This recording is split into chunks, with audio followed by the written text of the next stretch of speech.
de vue sécurité.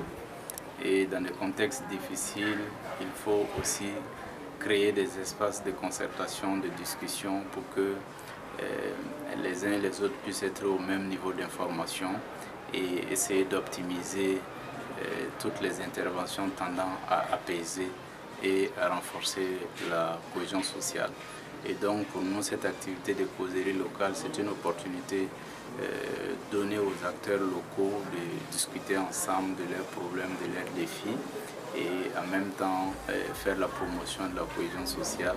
Et nous, en tant qu'organisation de la société civile, c'est de faire en sorte que les OSC aussi puissent être des acteurs, contributeurs à la production de la sécurité et faire des acteurs du processus de restauration de la paix.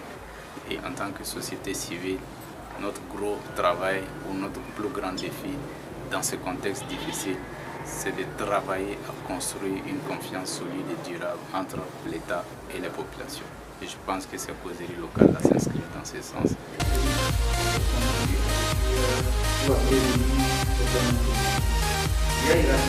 En suivant les différentes communications, compris comment fonctionne l'administration dans certains secteurs tels que l'état civil, et également au niveau des droits humains, quels sont les mécanismes développés pour essayer donc de prévenir les conflits.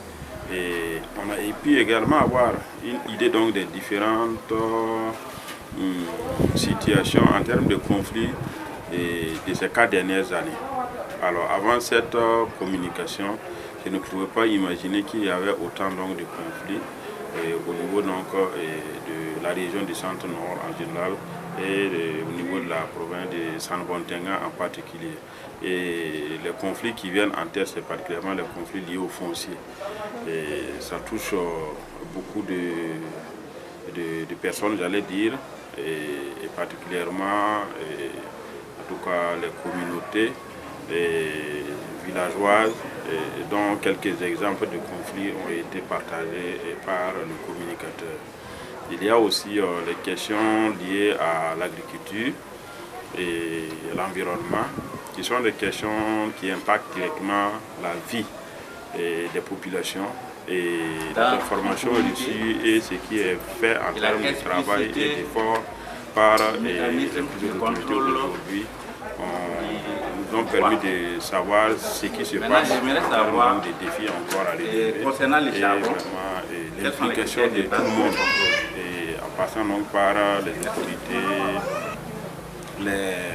les partenaires sociaux, la société civile et tous les acteurs de façon globale, chacun à ce qui le concerne et sa contribution pour que nous puissions donc vraiment atteindre des résultats satisfaisants en termes de cohabitation pacifique et vraiment de développement de notre région.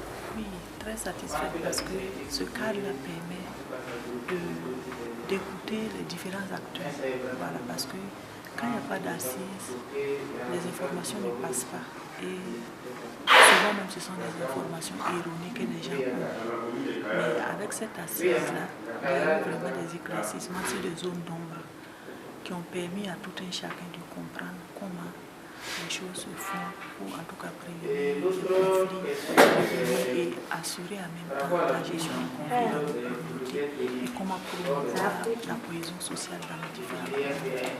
Parce qu'il y a eu des cas même cités, des exemples cités qui nous ont permis de voir vraiment le travail qui est fait en amont par ces différents acteurs.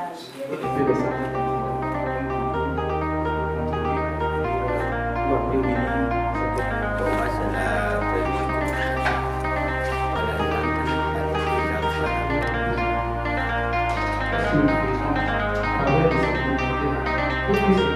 communautés